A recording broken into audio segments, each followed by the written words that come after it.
नमस्कार, C24 तास मध्ये आपलं स्वागत। एक नजर टाकूयात आजच्या ठळक घडामोडींवर। कल्याण विशाखापट्टणम महामार्गाचं रेंगाळलेलं काम त्वरित पूर्ण करण्याच्या मागणीसाठी पाथर्डीमध्ये रास्ता रोको आंदोलन।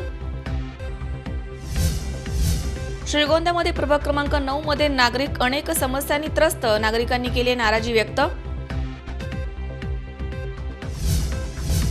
मांडवी आणि इस्लामपूर तालुका घोषित करा या मागणीसाठी किनवट मराठी पत्रकार संघाच्या वतीनं एक दिवसीय धरणे आंदोलन। आणि श्रीगोंद्यामध्ये घडतायत राजकीय घडामोडी, तुकाराम दरेकर आणि बाळासाहेब नहाटांनी भाजपला पाठिंबा देऊन आघाडीला दिलाय धक्का।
बातमीपत्रात आपलं स्वागत। पाहूया सविस्तर वृत्त।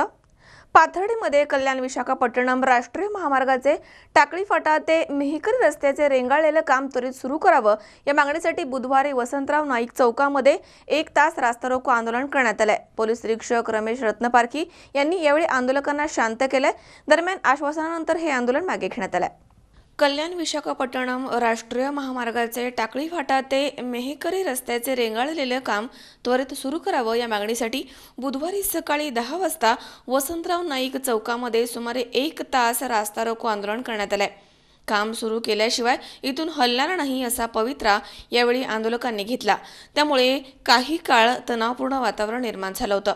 पोलीस निरीक्षक रमेश रत्नपारखी यांनी यावेळी आंदोलकांना शांत केलंय। या आंदोलनामध्ये आम आदमी पक्षाचे तालुका संघटक किसन आवाड, ग्रामपंचायत सदस्य नारायण पालवे, सतीश पालवे, पंचायत समिती सदस्य सुभाष केकाण, उद्धव माने, अरविंद सोनटक्के, सुनील पाखरे, सरपंच अविनाश टकले, भास्कर दराडे आदी सहभागी झाले होते। राष्ट्रीय महामार्गाचं काम गेल्या 2 वर्षांपासून रखडलेलं आहे। त्यामुळे अनेक निरपराधांना अर्धवट आणि अपूर्ण रस्त्यांमुळे आपले प्राण गमवावे लागतात। 2 वर्षांमध्ये 100हून अधिक आंदोलने झाली आहेत। आता लोकांचा संयम सुटू लागलाय। त्यामुळे महामार्गाच्या अपूर्ण कामाच्या मुद्द्यावरनं गावोगावी वातावरण अशांत बनत चाललंय। पाथर्डी शहरामध्ये तर मोठ्या अवजड वाहनांना वाट शोधत फिरावं लागतंय। टाकळी फाटा, शेकटे, आगसखांड, वाळुंज, तनपूरवाडी, पाथर्डी, माळी, बाबुळगाव, निवडुंगे, तिसगाव, निंबोडी, देवराई, सातवड फाटा, करंजी, मराठवाडी, कौंडगाव, जामफाटा, मेहकरी एवढ्या गावांसह महामार्गावरनं दैनंदिन वावरणाऱ्या लाखो प्रवाशांना अपूर्ण आणि खराब रस्त्याचा त्रास होतोय।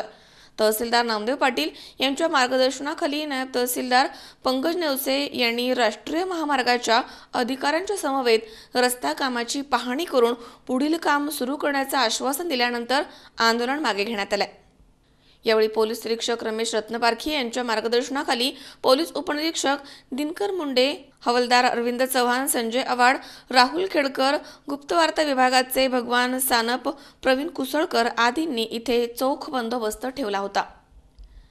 परंतु आता आमचा अंत पाहू नका। 5-6 दिवसापूर्वी आमचा अकोल्याचा भाचा होता, पुण्यावरून येत होता। आमच्या जांभळीकडे जो अकोल्याकडे फाटा फुटतो तिथं 15 दिवस नुसती खडी आतरून ठेवली। काय अडचण होती खडीवर डांबर करायला? रात्रीच झालं। रात्री 10च्या नंतर काम पूर्ण केलं। थातूर माथूर काम कसं होणार? तेच जर काम 10-12 दिवसापूर्वी असतं, आज तो मुलगा पाटील हॉस्पिटलला ऍडमिट आहे। त्याचा एक हात आणि एक पाय पूर्णपणे फ्रॅक्चर आहे। साहेब आमची विनंती आहे, आता तो आमचा अकोल्याचा भाचा आहे, म्हणजे आमचाच भाचा आहे, त्याच्या 307चा तुम्ही आज गुन्हा दाखल करा। आम्ही तुम्हाला नातेवाईक म्हणून फिर्याद द्यायला तयार आहे। या ठेकेदारावर त्यांच्यावर 307चा गुन्हा दाखल करा। काही चूक नव्हती, त्याचं कुठलंही बोर्ड नाही। जे काही नियम असतात काम करताना, हायवेचं काम करताना नियम दिले, नियम अटी दिले। आता त्या नियम अटीमध्ये सगळे तुम्ही काम करताना पर्याय व्यवस्था काय करायची, कुठं बोर्ड लावायचे, कुठं काय करायचे सगळं दिले। त्याच्यावर तुमच्या नियमाचं तुम्ही उल्लंघन केलं, त्याच्यावर यांच्यावर गुन्हा दाखल करा।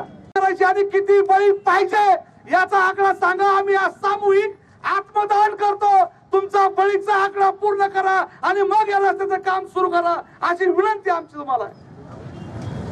अरे गोरगरीब लोक, आता त्रिमोलवाडीचा आमचा माणूस ऍक्सिडेंट झाला आणि तो माणूस आता 4 दिवस हॉस्पिटलमध्ये होता, कारखेले नावाचा माणूस, आणि आता परवा तो खलास झाला। देवराई गावामध्ये 2 लोक कोमामध्ये गेलेत। पोलीस भरतीचा अभ्यास करताना, सराव करताना एका टाटा सुमोनं आमच्या देवराईच्या मुलांना उडवलं आणि तो मुलगा 19 वर्षाचा तरुण आज त्याच्या बुद्धीवर परिणाम झाला, मेंदूला मार लागला, देवराईमध्ये वेड्यासारखा फिरतोय। याला जबाबदार कोण आहे? आजपर्यंत या हायवेच्या कामामुळे 72 लोकांचे जीव गेलेत। त्याच्यात माझ्या स्वतःचे नातेवाईक 3 आहेत। आमच्या विष्णुपंत पवारांची भाची आणि भाचा जावई आहे। आमच्या देवराईचे आता सतीश भाऊंनी सांगितलं, मी माझ्या डोळ्यांनी ते नातेवाईक पाहतोय, कारण त्या तुमच्या त्या ड्रायव्हर नातेवाईकाचे आमचे आगाव नातेवाईक आहेत जवळचे। त्याच्यामुळं मी हा सगळं जवळून अनुभव घेतोय। मित्रांनो, आपण आपले नातेवाईक किती गमावणार आहोत, किती लोकांचे बळी हा राजमार्ग घेणार आहे, आणि हा राजमार्ग जर लोकांचे बळीच घेत असेल तर सतीश भाऊ म्हणतो तसं आम्हाला आता आत्महत्या करण्याशिवाय पर्याय नाही। पहले तो सब लोग से मेरे को जो है क्षमा याचना है कि जो हम लोग वादा किया, जो हम लोग करने के सोचे थे वो हम लोग कर नहीं पाए। और दूसरी बात है कि हमने पिछले एक हफ्ते से हमने फुल फ्लैश काम चालू कर दिया है, और ये जो खड्डे का काम है और अप्रोचेस का काम है 15 से 20 दिन के अंदर जो है हम लोग पूर्ण कर देंगे, और बाकी जो प्रोजेक्ट का पूरा काम है वो 6 महीने के अंदर कर देंगे। मैं अपनी तरफ से पूरा कोशिश में हूँ कि और आप लोग देख रहे हैं दिन रात लग करके हम लोग अप्रोचेस कर भी रहे हैं। ये काम रुकेगा नहीं, अगर रुकेगा तो आप जो है जो आपकी कार्रवाई है आप कर लीजिए। खूप दिवसापासून चालू आहे, हे माझं 3रं आंदोलन आहे ज्याच्यामध्ये मी स्वतः सामोरं आलेलो आहे। या याच्यामध्ये आता जो विषय आला की संबंधित अधिकारी असतील किंवा संबंधित यंत्रणा असेल किंवा विभाग असेल त्यांच्याशी आपण एक दिवस आपण ठरवू, त्या दिवशी आंदोलन करते संबंधित विभाग आणि तहसील आणि महसूल प्रशासन आणि पोलीस प्रशासन। दुसरी गोष्ट अशी की या याच्यामध्ये संबंधित जी यंत्रणा आहे TDCL असेल किंवा ज्यांची कन्सल्टंट कंपनी असेल यांच्याकडून जे लेखी पत्र जे आवश्यक आहे ते आपल्याला मिळालेलं आहे। तर माझी आपण सर्वांना एक विनंती राहील याच्या संदर्भात आणखी चर्चा ठीक आहे। आपल्या आंदोलनकर्त्यांच्या ज्या भावना आहेत या वरिष्ठ कार्यालयाला यांच्या पोहोचवल्या जातील हे 100% ग्वाही देतो। सचिन दिनकर, झी 24 तास, पाथर्डी. नेवासा तालुक्यामध्ये स्वतःच्याच अल्पवयीन मुलीवरती वडिलांनी अत्याचार केल्याची मानवजातीला काळिमा फासणारी घटना घडली आहे. गेल्या काही दिवसांपासून हा नराधम बाप आपल्या सख्ख्या मुलीवरती दारूच्या नशेमध्ये अत्याचार करत होता. मात्र भीतीपोटी ही मुलगी कोणालाही काहीही सांगत नव्हती. अखेर स्वतः मुलीनं नेवासा पोलीस स्टेशनमध्ये पित्याविरुद्ध तक्रार दाखल केली आहे. दरम्यान पोलिसांनी आरोपी पित्याला ताब्यात घेतलंय.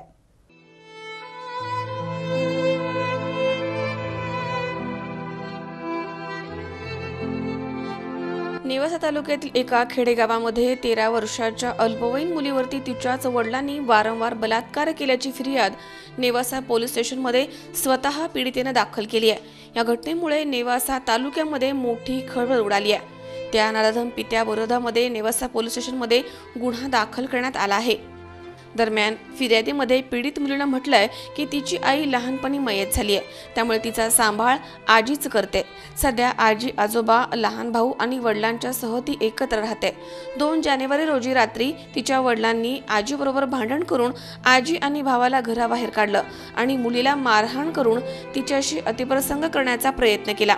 मात्र मुलीनं विरोध केल्यानं तिची सुटका झाली आहे. मात्र 3 जानेवारीला दुपारी 1:30 वाजता नराधम बापानं आजोबा आणि भावाला शेताकडे पाठवून पीडितेला घरामध्ये कोंडून मारझोड करत तिच्यावरती अत्याचार केलाय. त्या दिवसापासून दररोज दुपारी घरामधील लोकांना शेतामध्ये पाठवून तो अत्याचार करत असे. वडिलांच्या धाकानं ती प्रथम आजोबा आणि आजीला काहीही सांगू शकली नाही. मात्र 7 जानेवारी रोजी आजीला तिनं सर्व प्रकार सांगितलाय आणि मंगळवारी 8 जानेवारी रोजी नेवासा पोलीस स्टेशनमध्ये तक्रार दाखल करण्यात आली आहे. दरम्यान पीडितेच्या नराधम पित्याला अटक करण्यात आली आहे. या घटनेचा पुढील तपास पोलीस उपनिरीक्षक गौतम वावळे हे करतायत. पोलीस स्टेशन नेवासा स्थल सीमे हद्दीमधील एका अल्पवयीन मुलीने पोलीस स्टेशन नेवासा येथे येऊन तिच्या सख्ख्या वडिलांविरोधात रिपोर्ट दिला आहे की तिचे सख्ख्या वडिलांनी वारंवार तिच्यावर बलात्कार केलेला आहे. त्यावरून सदर मुलीच्या रिपोर्टवरून पोलीस स्टेशन नेवासा येथे भादवी कलम 376 2 बालकांचे लैंगिक अपराधापासून संरक्षण कायदा 2012 कलम 4(6) प्रमाणे गुन्हा दाखल करण्यात आलेला आहे. सदर आरोपी पोलिसांच्या ताब्यात असून सदर गुन्ह्याचा पुढील तपास वरिष्ठांच्या आदेशानुसार पोलीस उपनिरीक्षक गौतम वावळे मी स्वतः करीत आहे. शंकर नाबदे, C24 तास, नेवासा. पुण्याच्या खुशबू कारवा यांनी फिलिपाईन्स इथे झालेल्या मिसेस युनिव्हर्स या सौंदर्य स्पर्धेमध्ये सहभाग घेऊन मिसेस युनिव्हर्स हा किताब पटकावलाय. हा किताब जिंकणाऱ्या त्या पहिल्या भारतीय महिला ठरल्यात. पुण्याच्या खुशबू कारवा यांनी फिलिपाईन्स इथे झालेल्या मिसेस युनिव्हर्स या सौंदर्य स्पर्धेमध्ये सहभागी होत मिसेस युनिव्हर्स हा किताब जिंकलाय. हा किताब जिंकणाऱ्या त्या पहिल्या भारतीय महिला आहेत. खुशबू या स्वतः एक बिझनेस वुमन आहेत. त्या आपल्या 2 मुलींचा सांभाळ करत आपला व्यवसाय सांभाळून आपल्या आवडीनिवडी आणि छंद जोपासतायत. खुशबू कारवा यांनी स्वतःला सिद्ध करण्यासाठी खूप मेहनत घेतली आहे. यासाठी त्यांनी आपला फिटनेस टिकवण्यासाठी सरावामधील सातत्य कायम राहील याची काळजी घेतली आहे आणि त्याच बळावरती त्यांनी हा किताब पटकावलाय. नमस्कार, मी आहे खुशबू कारवा पुण्याची. मी मिसेस युनिव्हर्स अरब एशिया 2018साठी गेले होते आणि मी त्यात विजेती आहे. ऑल ओव्हर कंटेस्टंट्स 90 महिला ज्या आहेत त्या आल्या होत्या आणि मी पहिले टॉप 25मध्ये आले आणि मीच फक्त पुण्याची मुलगी आहे जिने क्राऊन घेऊन आलेला आहे इंडियासाठी मिसेस युनिव्हर्स अरब एशिया 2018साठी. मला ह्याच्यात काल मॅस्करिनस, अंजुना मॅस्करिनस ज्या माझ्या मेंटर आहेत त्यांना खूप धन्यवाद द्यायचा आहे. माझे फिटनेस ट्रेनर जे आहेत भारती खंडेलवाल त्यांना द्यायचं आहे. Last but not list of course yes माझे हजबंड, त्यांच्याशिवाय माझा हा ड्रीम पूर्ण होऊ शकत नसला. त्यांना पण मला धन्यवाद द्यायचा आहे आणि माझ्या फॅमिलीला सुद्धा. थँक्यू. नमस्कार पूना, मैं अंजना मैस्करेनस, दीवा पैजेंट्स की MP. आज हमारे लिए बहुत बड़ा खुशी का दिन है. आज हमारे साथ है खुशबू कारवा, पूना की ये मुलगी जिसने मिसेस यूनिवर्स का क्राउन जीत के आज पूना का ही नहीं भारत का भी नाम रोशन किया है. खुशबू पूना की है और ये कॉन्टेस्ट हुआ था मिसेस यूनिवर्स फिलीपींस में सेबू सिटी में, जिसमें 90 देशों से महिलाएं अलग अलग जगह से आई थी और कंपटीशन बहुत ही टफ था. और ये बहुत मानने की बात है कि पहली बार इंडिया में ये क्राउन मिसेस यूनिवर्स का आया है और वो लाई है मेरी स्टूडेंट खुशबू कारवा. अमोल उदमले सह हर्षल कोठावदे, C24 तास, पुणे. या ठिकाणी वेळ झाली छोट्याशा विश्रांतीची. अवघ्या काही क्षणात परत येतोय. तुम्ही पाहत राहा C24 तास, जगा वर्तमानात बिनधास्त.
विश्रांतीनंतर बातमीपत्रात पुन्हा एकदा आपलं स्वागत.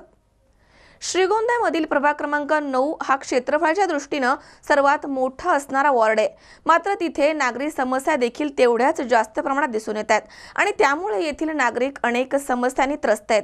निवडणूक आली म्हणजेच उमेदवारांना शहाणपण सुचतं, मात्र नंतर कोणी ढुंकून सुद्धा आमच्या प्रभागामध्ये फिरकत नाही असा संताप येथील नागरिकांनी व्यक्त केलाय. श्रीगोंद्यामधील प्रभाग क्रमांक 9 हा क्षेत्रफळाच्या दृष्टीनं सर्वात मोठा असणारा वॉर्ड आहे. पालिका स्थापनेपासून अनेकांनी या प्रभागामधनं नेतृत्व केलंय. काही वाडी वस्तीचा वरचा भाग तर काही शहरी भाग असा संमिश्र मिश्रण असलेला हा प्रभाग आहे. मात्र वस्तीवरील नागरिक अनेक समस्यांनी त्रस्त आहेत. महत्त्वाचं म्हणजे पालिकेचा साळवंदेवी रोडवरील कचरा डेपोचा महत्त्वपूर्ण प्रकल्प अद्यापही पूर्ण झाला नाहीये. येथील रहिवाशांनी आणि महिलांनी बऱ्याच दिवसांपासून हा कचरा डेपो इथे नको आहे अशी भूमिका घेतली आहे. काही दिवसांपूर्वीच काही बडे नेते आणि नगरपालिका मुख्याधिकारी यांना काळे झेंडे दाखवून निदर्शने करण्यात आली होती. तर भोले वस्तीवरती पिण्याचे पाणी आणि रस्ता हीच प्रमुख समस्या सध्या दिसून येते. एकदा निवडणूक झाली की कोणताही उमेदवार आमच्याकडे फिरकत सुद्धा नाहीये असा संताप आणि खंत येथील नागरिकांनी व्यक्त केली आहे. शिवाजीनगर इथे अर्धवट गटारींच्या कामांमुळे नागरिक मात्र प्रचंड त्रस्त झालेत. तर होळी गल्ली इथे काही ठिकाणी रस्ता आणि लाईटचा अभाव जाणवतोय. अशा परिस्थितीमध्ये आता यावेळेचे उमेदवार नागरिकांची समस्या सोडवण्यामध्ये कुठपर्यंत यशस्वी होत आहेत ते पालिकेच्या पंचवार्षिक निवडणूक झाल्यानंतर समोर येणार आहे. श्रीगोंदा नगरपालिका महायुद्धामध्ये आपलं स्वागत. आपण आलेलो आहोत प्रभाग क्रमांक 9 मध्ये. प्रभागाचं नाव आहे साळणदेवी मंदिर. या प्रभागाची व्याप्ती पाहता या प्रभागात शिवाजीनगर, प्रोफेसर कॉलनी, साळणदेवी मंदिराचा काही भाग, तसेच रायकर वस्ती, भोळे वस्ती अशी या प्रभागाची आपल्याला व्याप्ती पाहायला मिळते. चला तर मग या प्रभागात आपण जाऊन नागरिकांच्या नेमक्या काय अडचणी आहेत, काय समस्या आहेत या प्रत्यक्ष जाऊन जाणून घेऊया. वार्ड क्रमांक 8 आमच्या घरासमोरील रोडचं काम बऱ्याच दिवसापासून प्रलंबित आहे आणि थोडा जरी पाऊस आला तरी खड्ड्यामध्ये पाणी साचून येण्या जाण्यासाठी पण माणसांना त्रास होतो आहे. बऱ्याच दिवसापासून हे काम नगरपालिकेचे कोणतेही नगरसेवक करू शकले नाही. तरी ह्याच्याकडे लवकर लक्ष देऊन ते लवकरात लवकर संपूर्ण करून घ्यावे. पाण्याची काय अडचण तुम्हाला? पाणी फिल्टर पाण्याची पाईपलाईन केलेली अजून पण ते पाणी अजून येत नाही. ड्रेनेज लाईनचा पण प्रॉब्लेम आहे, कारण ते पाणी साचलं तर तिथून ड्रेन होत नाही पाणी आणि पाणी साचून राहतं आणि तिथून जाताना सगळ्यांना पाण्यामधून जावं लागतं. नाव भोंग ज्योती सुरेंद्र, वार्ड क्रमांक 9. रस्त्याची पण सोय नाही आहे. चंबर हे होतात, लॉक होतात. पाणी 2 दिवसाआड येतं. म्हणजे मुले खेळतात तिथे लाईट नाही आहे. लाईटची सोय तेवढी करावी लागेल. येथे डास फार चावतात. फवारणी टायमिंगला होत नाही. आणि लाईटचा प्रॉब्लेम नाही. आमच्या दारापुरता एक लाईटच लागतो, बाकीचे लाईट काही लागत नाही. आणि पाणी टायमिंगला सुटतं, पण ते नवीन नळाचं पाणी अजून काही चालू झालेलं नाही. आणि दुसरी गोष्ट, घंटागाडी येते म्हणजे डेली येते. शिवाजीनगर 9 नंबर वाढलं तर हे खड्ड्याचंच रोड बरोबर नाही. आता हे पाईपलाईन खांदल्यात ना तर त्याचे बुजलेच नाहीत. इथून इकडे 40 खड्डे आहेत. 40 खड्डे म्हणलं बघा ना, एकदा दोनदा जायचं म्हणलं ना ते कमरात दुखतं. लक्ष देत नाही, काय कधीतरी गाडी येते आणि घंटा गाडी येते सकाळची, पण काहींचं काय असं येते थांबते लगेच जाते. काही मग अनेक प्रकारच्या म्हणजे समस्या आहेत. त्याच्यामध्ये परत जागोजागी जाता येत आणि काही खड्डे केलेले आहेत, स्पीड ब्रेकर आहेत ते काय छोटे मोठे कोणाला बिगर परवानगीचे केलेले काय. आणि बाकीचं तसं पाहिलं तर छोट्या मोठ्या आणि मच्छराचा पण काही याच्यामध्ये प्रभाव चालू होतो. त्याच्यापासून आम्ही लय आंदोलन केले, काळे झेंडे लावले, सगळं आंदोलन करून आम्ही नगरपालिकेत गावात नेऊन ट्रॅक्टर जाळला तरी काहीच ह्यांचा उपचार होत नाही. आता आम्ही सगळं कंटाळलो, त्यांना बोलून दमलो, सगळं आंदोलन करून दमलो, सगळं काहीच उरलं नाही आता आमच्याकडं. ज्यावेळेस इलेक्शनच्या टायमाला आता आमचं दुसरं काही नाही, इलेक्शनचं फक्त आम्हाला हाच आहे त्रास. त्यामुळे ह्यांनी आमची एवढीच इच्छा आहे की ह्यांनी ना हे नीट करावा. पण आम्हाला नको पण इथं का तर आमच्या लहान मुलांना इतका त्रास आहे ना, आम्हाला आजारी पडले ना तर 8-8 15-15 दिवस आम्हाला ॲडमिट करावं लागतं, इतका त्रास आहे. आमच्या शेळ्या राहत नाही, कोंबड्या राहत नाही, आम्ही करायचं काय?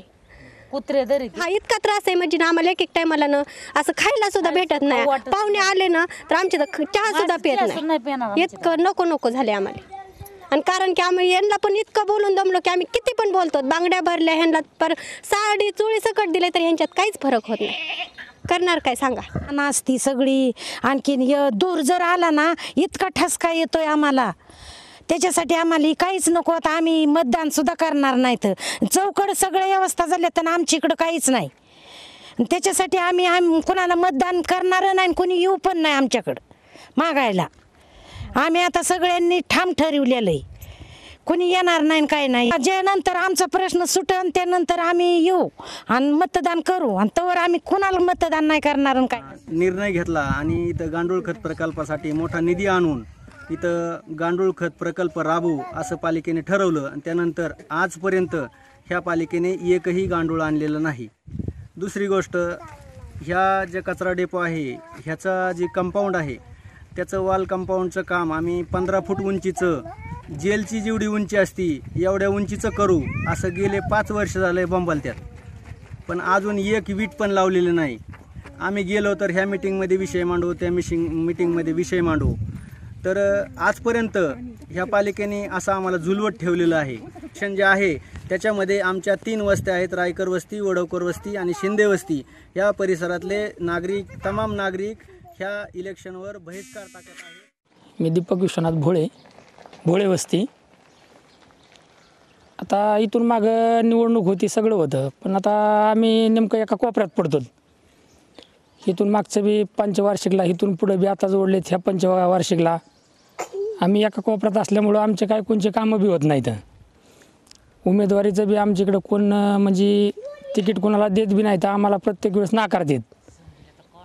मग त्याच्यामुळं काय बरेच आमच्याकडचे बी कामं राहिलेले आहेत. इथून मागं कामं झाले असे नाही, रस्त्याचं काम झालं आहे, पण 25 वर्षात रस्ता झाला आहे हा डांबरी. आता पुढं बी डांबरी राहिलेला आहे, कुठं आमच्याकडं बंधारा नाही, कुठं काय नाही. असं फक्त टायमाला काय होतं, फक्त येतात म्हणतात कामं करू, इलेक्शन जवळ आल्याच्या नंतर म्हणतात करू कामं, पण तेवढ्यापुरतं म्हणजे आचारसंहिता लागली, कुठं काय नंतर प्रस्ताव दिला आहे, कुठं काय दिलं आहे असे म्हणतात आणि जातात. बाकी पाण्याची सोयी काहीच नाही. आता ह्या वेळेस कुकडीचं पाणी सुटलं होतं, 2 दिवस फक्त आम्हाला 11 नंबर चारील पाणी आलं फक्त खाली. नगरपालिकेकडून काही सोय नाही. आता फक्त सध्या पाण्याचे टँकर येतात, पण ती कसे येतात आता फक्त आता काय आहे, कुणाला फोन केलं की कुणी टँकर पाठवून देत आहे. इलेक्शन जवळ आलं आहे त्याच्यामुळं काय कुणाला फोन केलं की लगेच टँकर हजर होत आहे. इलेक्शन नंतर आता तुम्हाला सांगतो, आता कोण आम्हाला विचारणार बी नाही पाण्याचा टँकर कुणाला पाहिजे का काय आहे. आता इथून परिस्थिती, आता पावसाळा नाही, इथून परिस्थिती लय वाईट परिस्थिती. सगळ्या श्रीगोंदा शहरात आपली पाईपलाईन झाली पाणी पिण्याची, फिल्टरची. आमच्या भोळे वस्तीवर अजून पाईपलाईन नाही. पण फिल्टरचं पाणी नाही. नाही असं पंचवार्षिक जर निवडणूक आली ना नगरपालिकेची तर कधीच आमच्या इकडं कोणी निवडून आलंय आणि कोण उभं राहिलं उमेदवार असं कधीच नाही. शिंदूबाई गुलाब लबडे. आम्हाला अडचण पाण्याची आणि रस्त्याची. पाणी आम्हाला टँकर येतो 8 दिवसातून एकदा, 8 दिवसाला असं. ती पण जेव्हा फोन करायचा तेव्हा टँकर येतोय, मनाने काही टँकर येत नाही. दरबारला फोन करायचा तेव्हा टँकर चालू आहे. आणि रस्ता तर एकदम गाड्याच घसरत आहेत. एखाद्या बारला रस्त्याची सारी वाळवाटची टाकले, आजवरती कुणी टाकले आणून ती सारे वाळवाटे, त्याच्यावर काहीच ही नाही, मुरुम नाही, काय नाही नुसती वाळू टाकलेली आहे. मग आम्हाला दुसरी अडचण फक्त प्यायच्या पाण्याची आणि रस्त्याची. आणि आता आम्ही तर गोरगरीब आहेत, आम्हाला उलट कुपनाची सुद्धा तसल्या का कुपनाची सुद्धा गरज आहे. आम्हाला वावरं नाहीत, चिवरं नाहीत, आम्ही राहतो एवढीच पट्टी फक्त आम्हाला. मग आम्हाला लोकांना जेवढ्या लय वावरं येतं त्यांना तसले कुपणं येतं, आम्हाला तसल्या कुपनाची पण गरज पाहिजेतच ना. नगरसेवक काय आमची तर कुणी पण आहे तसं काय नाही, नेमून एकच आहे म्हणून तसं नाही. शिवार आमचं काहीही नाही, कुणीच नाही केलेलं आमचं काम नाही आमच्या दारात. मग तेपर्यंत कुठलं मला गरीबाला उलट किती जाण करायला पाहिजेत पण अजिबात नाही. आता एवढं पोरं शाळेत जाते दररोज, मध्ये नदीत पूल नाहीये तिथं, खातो नदीत पूल नाही, पोरं शाळेत जातात, सायकलीवर जाणार, सायकली इकडचे तिकडे निघत नाही तर मग त्याची काही सोय बी काही. पुलासाठी मी गावात गेले, आमचं सारं झालेलं आहे. हा रोड आहे ना किती दिवसापासून चालू आहे, रोडचं कामच होत नाही. पुलाचं दिलं येडवाकडं टाकून ती झालं नदीला पहिल्यासारखं पाण्याला किती जाईन वाहून. त्याला प्रभाग क्रमांक 9 मधील मतदारांच्या समस्या आपण जाणून घेतल्या. होळी गल्ली असेल, कुकडी कॉलनी असेल, भोळे वस्ती असेल अथवा रायकर वस्ती असेल, अशा बऱ्याच ठिकाणी आपण जाऊन आलो आहोत. महत्त्वाचा प्रश्न म्हणजे या ठिकाणी असा दिसून येतो की अनेक दिवसांपासून प्रलंबित असणारा रायकर वस्ती येथील श्रीगोंदा नगरपालिकेचा कचरा डेपोचा प्रश्न. महिलांनी अक्षरशः या ठिकाणी समोर हात टेकलेले आहेत. असं असताना देखील प्रशासनाला अजूनही खडबडून जाग आलेला नाही. आरोग्याचा प्रश्न, बाकीच्या प्रश्नांपेक्षा आरोग्याचा प्रश्न हा जास्त महत्त्वाचा असताना देखील प्रशासन या बाबतीत का दखल घेत नाही नागरिकांना समजू शकलं नाही. तरी तेथील महिलांकडे आम्ही गेलो असता अक्षरशः 12 ते 13 महिलांनी अतिशय तीव्र शब्दात या प्रशासनाचा आणि जो नगरसेवक त्या वार्डामध्ये असतील यांचा निषेध नोंदवलेला आहे. असे असले तरी होळी गल्लीचा प्रभागातसुद्धा रस्त्याची आणि लाईटची काही समस्या आहे. त्यानंतर आपण भोळे वस्तीवर पाहिलं तर भोळे वस्तीवर सुद्धा अशी काही परिस्थिती आहे की नगरपालिकेचे नगरसेवक त्या ठिकाणी गेलेले सुद्धा नाहीत अजून, असे लोक सांगताना दिसतात. असं जरी असलं तरी बऱ्याच ठिकाणी आपण आत्ता प्रभाग 1 पासून ते 9 पर्यंत C24 तासच्या प्रतिनिधींनी जो सर्वे केलेला आहे या माध्यमातून एकच जाणवलं की बऱ्याच ठिकाणी नागरिक नाराज असताना दिसलेत किंवा काही ठिकाणी तर अक्षरशः असं सांगितलं महिलांनी की आम्ही मतदानावर बहिष्कार टाकणार आहोत. जसं उदाहरण आपण प्रभाग क्रमांक 4चं पाहिलं, तिथं त्या लोकांनी बोर्ड लावूनच डायरेक्ट सांगितलेलं आहे की आम्ही नगरपालिकेला उपनगराध्यक्ष असतील, माजी नगर अध्यक्ष असतील यांच्या कोणालाही मतदान करणार नाहीत. अशा प्रकारची जी नाराजी मतदारातून दिसून येत आहे ही नक्कीच कुठेतरी प्रशासन या बाबतीत काम करण्यास कमी पडतं आहे किंवा नगरसेवक असतील, नगराध्यक्ष हे कमी पडलेत यातून हे स्पष्ट होतं. मात्र बबनराव पाचपुते यांच्याकडे ही नगरपालिका ताब्यात असताना 150 कोटींचा निधी आलेला आहे असं सर्वत्र सांगण्यात येतं. 150 कोटींचा निधी आला असता तरी शहराच्या जे जवळचे अंतर्गत शहर आहे यामध्ये बऱ्यापैकी विकास झालेला असला तरी खेड्यापाड्याची आणि महत्त्वाचे मुद्दे अशा ठिकाणी हे का विकसित झाले नाहीत याला नक्की जबाबदार कोण, प्रशासन, नगरसेवक की नगरपालिका नगराध्यक्ष, हे पाहणं खरंच खूप अवघड परिस्थिती या ठिकाणी श्रीगोंदा शहराची दिसून येते. सुहास कुलकर्णीसह अमोल उदमले, C24 तास, श्रीगोंदा. सध्या एकमेकांना जोडून ठेवण्यासाठी पारंपरिक उपक्रम आजच्या डिजिटल युगामध्ये पुरेसे नाहीयेत आणि त्यामुळे डिजिटल आणि पारंपरिक यांचा मेळ घालून एक नाविन्यपूर्ण उपक्रम राबवण्याचा प्रयत्न एंगेजमेंट्स या ऑनलाईन व्यासपीठाद्वारे सुरू करण्यात आला. एंगेजमेंट्सचे मुख्य कार्यकारी अधिकारी आणि संचालक सचिन पारेख यांनी याविषयी पत्रकार परिषदेमध्ये अधिक माहिती दिली आहे. 21व्या शतकामध्ये तंत्रज्ञान, फेसबुक, व्हॉट्सॲप या सोशल माध्यमांनी एकमेकांना जवळ आणलंय.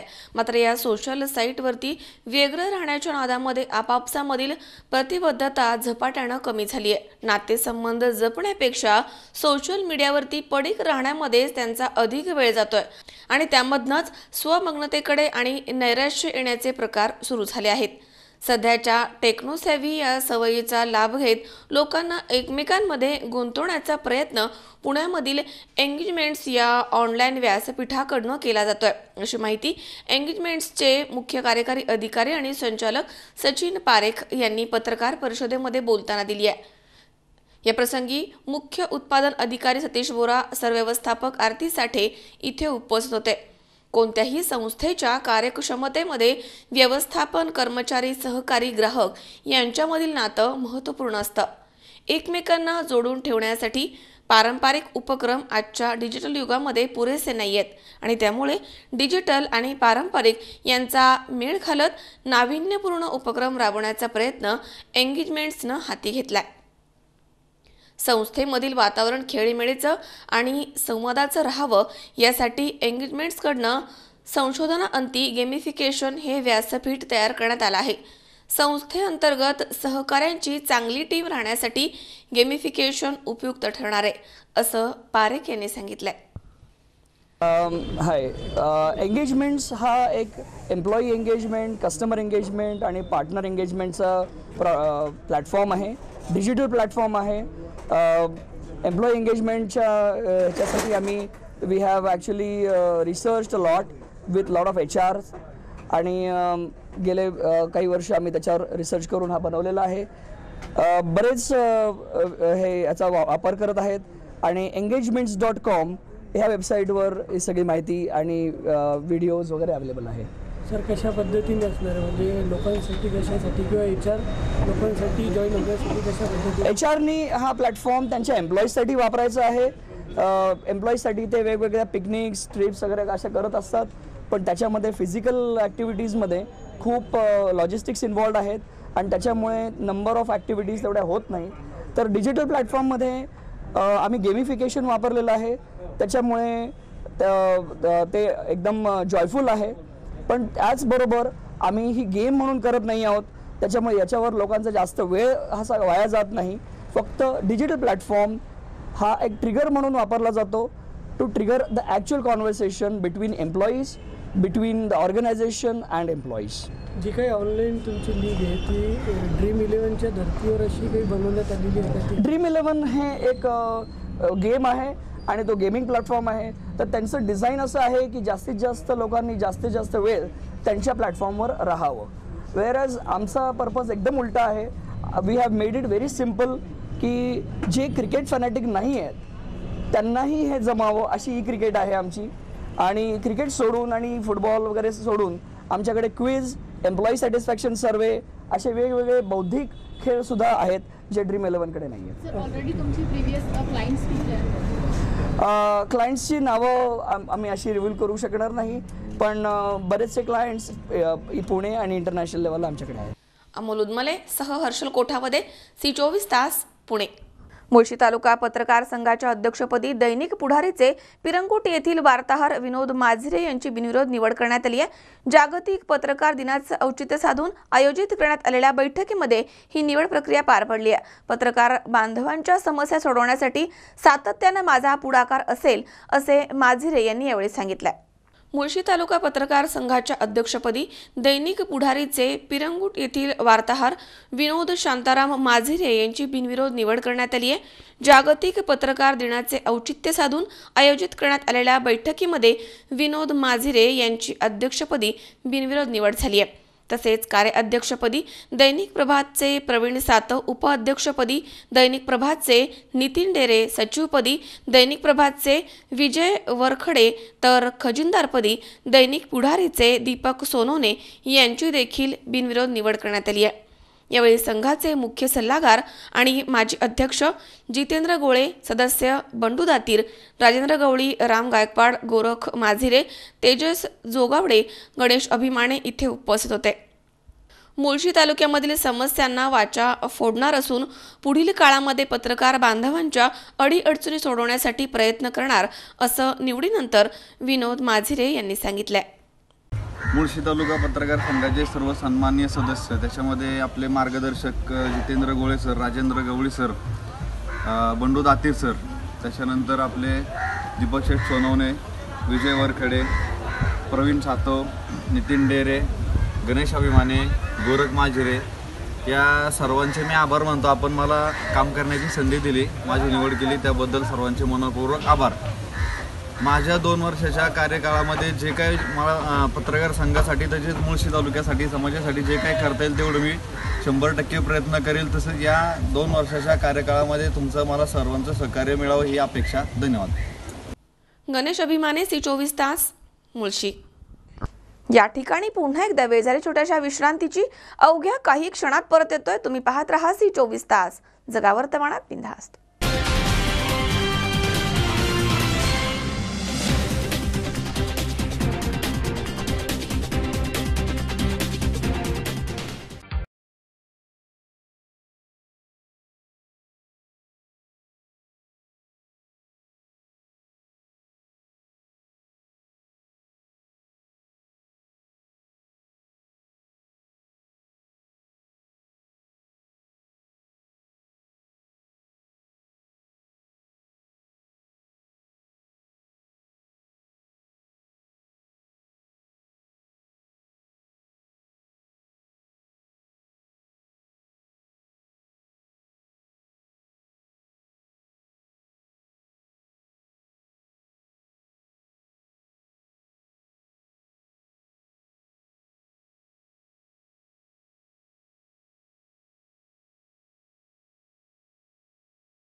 विश्रांतीनंतर बातमीपत्रात पुन्हा एकदा आपलं स्वागत.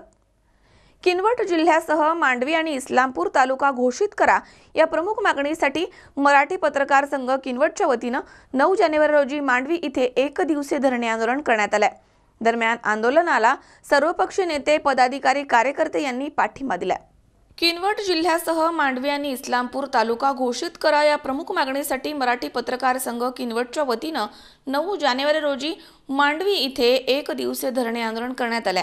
किनवट तालुका हा आदिवासी, अतिदुर्गम तसेच नक्षलग्रस्त तालुका म्हणून परिचित आहे. या तालुक्याचे भौगोलिक क्षेत्रफळ, लोकसंख्या तसेच कार्यरत असलेले दुय्यम दर्जाचे सर्व शासकीय कार्यालय लक्षात घेऊन इस्लामपूरला आणि मांडवीला तालुके घोषित करून या तालुक्यामधील जनतेच्या प्रशासकीय सोयीच्या दृष्टीनं किनवटला जिल्ह्याचा दर्जा द्यावा.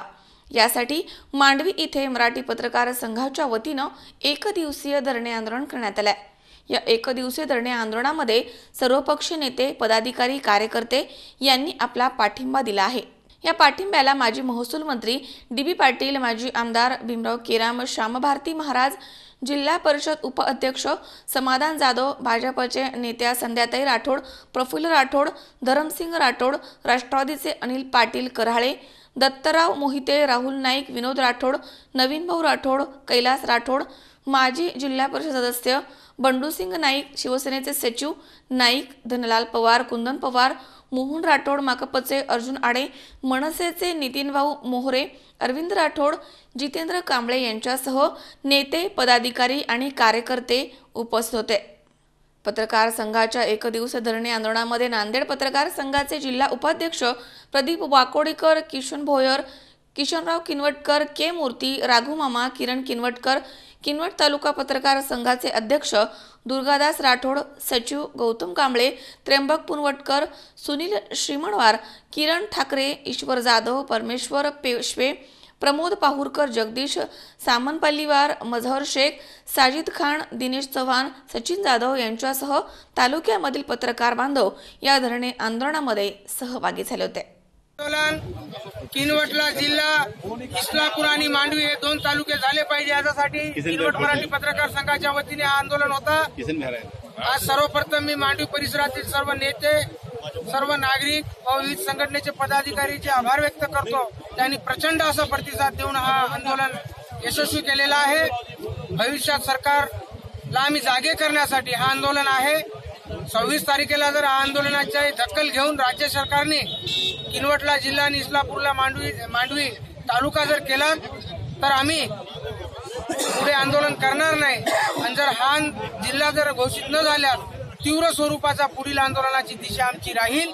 शासनाला या माध्यमातून मी सांगू इच्छितो, आदरणीय मुख्यमंत्री साहेबांना, अभी नाही तो कभी नाही, थोडं जागे व्हा आणि आम्हाला आमच्या मागण्याला न्याय द्या. अन्यथा तुम्हाला किनवट आणि माहूरच नव्हे तर नांदेड जिल्ह्यामध्ये फिरकू देणार नाही, हा इशारा मी पत्रकारांच्या अध्यक्षांना. मझहर शेख, C24 तास, नांदेड. सांगलीमध्ये ट्रॅफिक पोलिसांचा सावळा गोंधळ पुन्हा एकदा समोर आलाय. पुष्पराज चौकामध्ये 2 व्हीलर शोरूमच्या बाहेरील बेकायदेशीररित्या पार्किंग केलेल्या 2 व्हीलर गाड्या अचानकपणे वाहतूक पोलिसांनी उचलल्या आणि त्यामुळे वाहतूक पोलीस आणि नागरिक यांच्यामध्ये वादावादी झाली आहे. दरम्यान त्यानंतर नागरिकांचा रोष प्रचंड वाढला, त्यामुळे वाहतूक पोलिसांनी माघार घेतली आणि नागरिकांच्या गाड्या परत केल्यात. सांगली ट्रॅफिकचा भोंगळ कारभार पुन्हा एकदा समोर आलाय. सांगलीच्या मध्यवर्ती ठिकाण असलेल्या पुष्पराज चौकामध्ये एका मोटरसायकल शोरूमच्या बाहेरील वाहनांना अचानकपणे ट्रॅफिक पोलिसांनी उचललं, त्यामुळे नागरिक आणि पोलिसांच्या मध्ये वाद झालाय. या ठिकाणी मोठ्या प्रमाणावरती वाहन पार्किंग करून लोक आपली कामं करण्यासाठी जात असतात. दरम्यान दुपारच्या सुमारास अचानकपणे वाहतूक पोलीस इथे आले आणि येथील वाहनांवरती लोखंडी चेन आणि कुलूप लावून काही गाड्या जप्त करण्यात आल्या आहेत. हे पाहताच नागरिकांनी पोलिसांना विचारणा केली. त्यावेळी पोलिसांनी साहेबांचा आदेश आहे असं म्हणून आम्ही या गाड्या उचलल्या आहेत असं सांगितलंय. त्यावरून नागरिक आणि पोलिसांच्या मध्ये इथे वादावादी झाली आहे. त्यानंतर वाहनधारकांचा रोष अधिकच वाढला आणि त्यामुळे पोलिसांनी त्यांच्या गाड्या परत केल्या आहेत. या ठिकाणी असलेल्या शोरूमच्या बेकायदेशीरपणे पार्किंग केलेल्या वाहनांवरती कारवाई का केली जात नाहीये असं नागरिकांनी वाहतूक पोलिसांना विचारलं, तेव्हा त्यांनी उडवाउडीची उत्तरे दिली आहेत. सर्वसामान्य नागरिकांना त्रास देण्यापेक्षा शोरूमच्या पार्किंगचा बंदोबस्त का केला जात नाहीये असा संताप नागरिकांनी प्रसार माध्यमांशी बोलताना व्यक्त केलाय. गणेश चव्हाण, C24 तास, सांगली. पुणे जिल्हा परिषद पशुधन विभागामधील अनागोंदी कारभार चव्हाट्यावर आलाय. गेल्या 3 वर्षांपासून मोरगाव इथे हे पशुखाद्य धूळ खात पडलं होतं. यामध्ये 50 पोती कालबाह्य झाली आहेत. हे शासकीय नुकसान संबंधित अधिकाऱ्यांकडून वसूल करावं असं वृत्त C24 तास वृत्तवाहिनीवरती प्रसारित होताच अधिकारी खडबडून जागे झाले आणि विशेष म्हणजे त्या 50 कालबाह्य झालेल्या पशुधनाच्या पोत्याला पाय फुटल्याप्रमाणे अचानक ते गायब झाले आहेत. दरम्यान अधिकाऱ्यांनी मात्र याबाबत अजब शक्कल लढवली आहे. तालुक्यामध्ये काही शासकीय योजना कशा सोयीस्कर राबवल्या जातात हे वास्तव उजेडामध्ये आलंय. बारामती पंचायत समिती आणि पुणे जिल्हा परिषद विभाग एका वृत्तामुळे चर्चेमध्ये आलेत. अनुसूचित आणि जाती जमातीच्या काही शेतकऱ्यांसाठी आलेले पशुखाद्य तब्बल 3 वर्ष वाटप करण्यात आलं नव्हतं. हे वृत्त प्रसारित होताच त्या पोत्यांना जणू काय पाय फुटलेत अशीच कथा समोर आली आहे. येथील सर्व पशुखाद्य अचानकपणे गायब करण्यात आलं. दरम्यान मोरगाव इथे दवाखान्यामध्ये वाटपामधील शिल्लक राहिलेलं हे पशुखाद्य नव्हे तर ट्रान्सपोर्टमधनं जास्त आल्याचा हा कांगावा अधिकाऱ्यांनी केला आहे. यामुळे या प्रकरणाचं गुपित अजूनच वाढलंय. पुणे जिल्हा परिषद पशुधन विभागामधील हा सावळा कारभार आहे. गेली 3 वर्ष मोरगाव इथे हे पशुखाद्य धूळ खात पडलं होतं. त्यामुळे हजारो रुपयांचं आर्थिक नुकसान झालंय. पशुधन विभागाच्या हलगर्जीपणामुळे यामधील सुमारे 50 पोती कालबाह्य झाली आहेत. शासनाचं हे नुकसान अधिकाऱ्यांकडून वसूल करावं अशी मागणी करण्यात आली आहे. या वसुलीचा भुर्दंड आपणास नको यासाठी अधिकाऱ्यांनी एक नामी शक्कल लढवली. हे वृत्त प्रसारित होताच तब्बल 3 वर्षांनंतर अचानक ही पशुखाद्यांची सुमारे 50 पोती आज मात्र गायब झाली आहेत. हे पशुखाद्य नेमकं गेलं कुठे असा प्रश्न विचारला असता 3 वर्षांपूर्वी नजरचुकीनं जास्तची पोती ट्रान्सपोर्टमधनं आल्याचं सांगत या प्रकरणाला बगल दिली गेली आहे. कागदोपत्री पशुखाद्य वाटप केल्याचा अहवाल शासनाला देऊन या वाटपामध्ये मोठा भ्रष्टाचार झाल्याचा संशय व्यक्त होतोय. दरम्यान याबाबत दखल घ्यावी अशी मागणी आता करण्यात येते. विल्हेवाट लावून दिलेली आहे आणि आमचा दवाखाना स्वच्छ करून दिलेला आहे. कालपर्यंत इथं असलेलं हे पशुखाद्य अचानक काल गायब झालं, मग त्याला पाय फुटले का किंवा 3 वर्ष कंपनी का गप्प आहे किंवा का गप्प बसली, तर याच्या संदर्भात तुमचं काय मत आहे? आता सदरच्या कंपनीने इथून नेलेला साठा आहे, त्यानंतरचे काय म्हणजे वस्तुस्थिती आपल्याला काय ते कुणी तुम्हाला सांगितलं की तो अतिरिक्त झाला वगैरे असं? तो तालुका पशुधन विकास अधिकारी यांनी सांगितलेलं होतं की तो अतिरिक्त साठा कंपनीकडून आपल्याला जादा आलेला आहे, त्यामुळे त्या कंपनीनं त्याची ते घेऊन गेलेले आहेत. आणि मनोहर तावरे, C24 तास, बारामती. या ठिकाणी पुन्हा एकदा वेळ झाली छोट्याशा विश्रांतीची. अवघ्या काही क्षणात परत येतोय. तुम्ही पाहत रहा C24 तास, जगा वर्तमानात बिनधास्त.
विश्रांतीनंतर बातमीपत्रात पुन्हा एकदा आपलं स्वागत.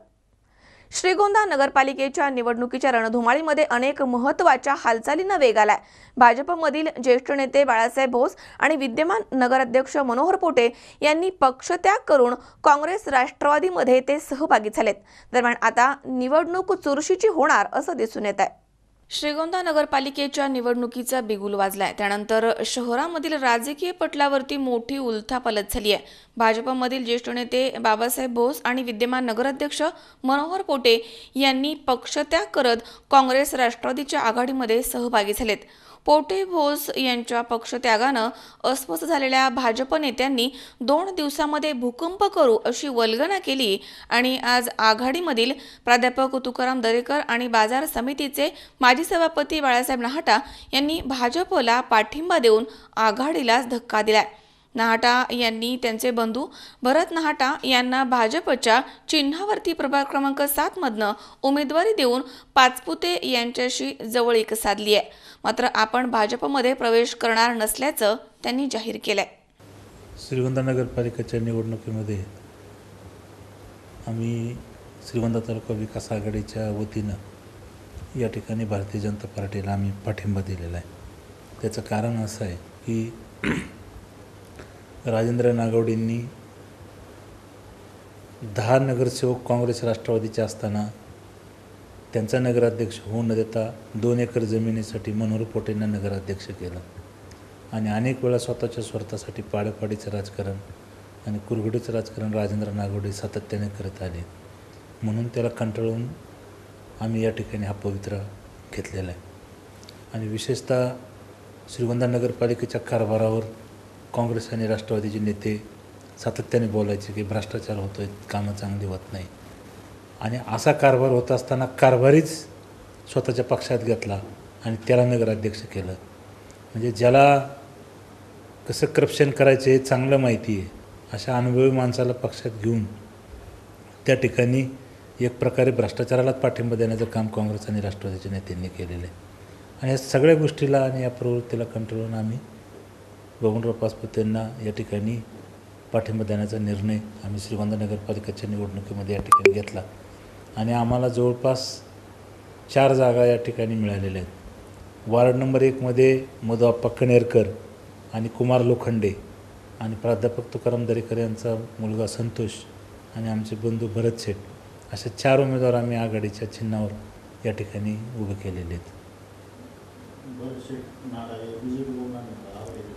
BJPच्या चिन्हाचा विषय असा आहे की चिन्ह जर वेगळं घेतलं असतं, समजा त्यांना आम्ही कबशी चिन्ह घेतलं असतं तर ते चिन्ह दुसऱ्या वार्डात ते कोणी घेतलं असतं. जर 18 उमेदवार उभे केले असते तर त्यांना 1 चिन्ह मिळालं असतं. पण 2च उमेदवार उभे करतो तर तिथे 2 चिन्ह त्यासाठी सेपरेट मिळत नव्हते. आणि टेक्निकली अडचण होऊ नये, खालीवर मतदान करताना प्रॉब्लेम होईल म्हणून त्यांना आपण कमळ चिन्ह घेतलं आहे. बाकी मी आणि प्राध्यापक तुकाराम दरेकर आम्ही भारतीय जनता पार्टीत प्रवेश केलेला नसून आम्ही आघाडीच्या मध्येच काम करतो आणि आघाडीच्या वतीनेच आम्ही त्यांना पाठिंबा दिलेला आहे. नाही, असं काही नाही, असं काही नाही. आम्ही प्रवेश वगैरे काय करायच्या मनस्थितीमध्ये आम्ही नाही. फक्त श्रीगोंदा नगरपालिकेच्या निवडणुकीपुरतं आम्ही भारतीय जनता पार्टीबरोबर आहे. सुहास कुलकर्णीसह अमोल उदमले, C24 तास, श्रीगोंदा. येत्या 18 जानेवारीला आगळ्या वेगळ्या धाटणीचा तुमच्या मनाचा कौल तुम्ही ऐका असा संदेश देणारा एक निर्णय स्वतःसाठी हा नवा कोरा मराठी चित्रपट प्रेक्षकांच्या भेटीला येतोय. नावाजलेल्या कलाकारांनी परिपूर्ण असा हा सिनेमा नक्कीच प्रेक्षकांच्या पसंतीला उतरणार आहे. वर्ष अखेरीत चांगल्या वाईट गोष्टींची गोळाबेरीज करताना नव्या वर्षामध्ये एक नवी गोष्ट जोडली जाते, ती म्हणजे नवीन वर्षाचे संकल्प आणि निर्णय. आयुष्यामधल्या एखाद्या महत्त्वाच्या वळणावरती प्रत्येकाला स्वतःचा असा एक निर्णय घ्यावाच लागतो. प्रत्येकाचा हा निर्णय आयुष्याला वेगळं वळण देणारा असतो. जेव्हा निर्णय घ्यायची वेळ येईल तेव्हा फक्त तुमच्या मनाचा कौल ऐका असं सांगू पाहणारा एक निर्णय स्वतःसाठी हा मराठी चित्रपट 18 जानेवारीला प्रेक्षकांच्या भेटीला येणार आहे. या चित्रपटाचे लेखन, निर्मिती आणि दिग्दर्शन अशी तिहेरी जबाबदारी अभिनेते श्रीरंग देशमुख यांनी सांभाळली आहे. स्वरंग प्रोडक्शनची प्रस्तुती असलेल्या या चित्रपटामध्ये सुबोध भावे, मधुरा वेलणकर साटम, विक्रम गोखले, सुहास जोशी, प्रदीप वेलणकर, शरद पंक्षे, श्रीरंग देशमुख, सीमा देशमुख, मंगल केंकरे, मुग्धा गोडबोले, प्रतिभा दाते, स्वप्नाली पाटील यासारख्या नावाजलेल्या कलाकारांच्या भूमिका आहेत. आणि विशेष म्हणजे या चित्रपटामधनं कुंजिका काळविंट हा एक गोड नवा चेहरा प्रेक्षकांच्या पहिल्यांदाच समोर येणार आहे. 18 जानेवारीला प्रदर्शित होणार आहे महाराष्ट्रामध्ये आणि महाराष्ट्राच्या बाहेर. श्रीरंग देशमुख यांचं लेखन, दिग्दर्शन आणि निर्माता म्हणून असलेला हा सिनेमा या वर्षातला पहिला सिनेमा असल्यामुळे उत्सुकता जास्त आहे. या सिनेमामध्ये डॉक्टर ईशान ही व्यक्तिरेखा मी केली की इतर भूमिकांपेक्षा बरीच वेगळी असेल. सिनेमा मुळात एक जर आपण म्हणू की नातेसंबंधांवरती आधारित सिनेमा आहे. माणसांची गोष्ट आहे, माणसामधल्या परस्परांच्या संबंधांविषयीची गोष्ट आहे. आणि जसं सिनेमाचं नाव आहे एक निर्णय, तर कोणाच्याही आयुष्यात जेव्हा एखादा निर्णय माणूस कळत नकळत घेत असतो तेव्हा त्या निर्णयाचा पडसाद त्याच्या कुटुंबावर, त्याच्या आजूबाजूच्या माणसांवरती घडत असतं. आणि असाच एक निर्णय या सिनेमामध्ये एक व्यक्ती घेते आणि त्या निर्णयामुळे इतरांच्या आयुष्यात अशा पद्धतीने त्याला प्रतिसाद देतात या सिनेमात बघण्याचा विषय. डॉक्टर ईशान हे कॅरेक्टर बालरोग तज्ञ आहे, प्रेमळ आहे, कुटुंबावर प्रेम करणार आहे, माणसांवरती प्रेम करणार आहे, पण थोडासा अव्यक्त आहे, पटकन न बोलणार आहे, पटकन रिॲक्ट न होणार आहे. आणि अशा माणसाच्या आयुष्यात जेव्हा काही निर्णय इतरांनी घेतल्यामुळे किंवा इतरांच्या निर्णय घेण्याच्या क्षमतामुळे आणि हा माणूस अव्यक्त असल्यामुळे जे काही घडतं या सिनेमात खूप असं ज्याला आपण म्हणू की एंटरटेनमेंटपेक्षा सुद्धा विचार करायला लावणारी ही फिल्म आहे. आणि मला असं वाटतं की हा सिनेमा बघितल्यानंतर प्रत्येकाने आयुष्यात स्वतःसाठी एक निर्णय घेतलेला असतो आणि सिनेमाची टॅगलाईनच आहे की एक निर्णय स्वतःसाठी. तर तो आपण जेव्हा स्वतःसाठी एक निर्णय घेतो, कधी कळत होतो कधी तो नकळत निर्णय घेतला जातो, तर या निर्णयाच्या अनेक गोष्टी आजूबाजूला घडत असतात, त्याचे परिणाम घडत असतात आणि त्या परिणामांमध्ये सहभागी झालेली ही माणसं असतात, आपले नातेवाईक असतात आणि या सगळ्या एका निर्णयामध्ये नेमकं काय घडतं आपल्या कुटुंबामध्ये त्याची ही गोष्ट आहे. मला खात्री आहे की या नवीन वर्षातला आलेला अमोल उदमले सह हर्षल कोठावदे, सी24 तास, पुणे. पुन्हा एकदा पाहूयात काही ठळक घडामोडी. कल्याण विशाखापट्टणम महामार्गाचं रेंगाळलेलं काम त्वरित पूर्ण करण्याच्या मागणीसाठी पाथर्डीमध्ये रास्ता रोको आंदोलन. श्रीगोंद्यामध्ये प्रभाग क्रमांक 9 मध्ये नागरिक अनेक समस्यांनी त्रस्त, नागरिकांनी केली नाराजी व्यक्त. मांडवी आणि इस्लामपूर तालुका घोषित करा या मागणीसाठी किनवट मराठी पत्रकार संघाच्या वतीनं 1 दिवसीय धरणे आंदोलन. आणि श्रीगोंद्यामध्ये घडतायत राजकीय घडामोडी. तुकाराम दरेकर आणि बाळासाहेब नहाटांनी भाजपला पाठिंबा देऊन आघाडीला दिलाय धक्का.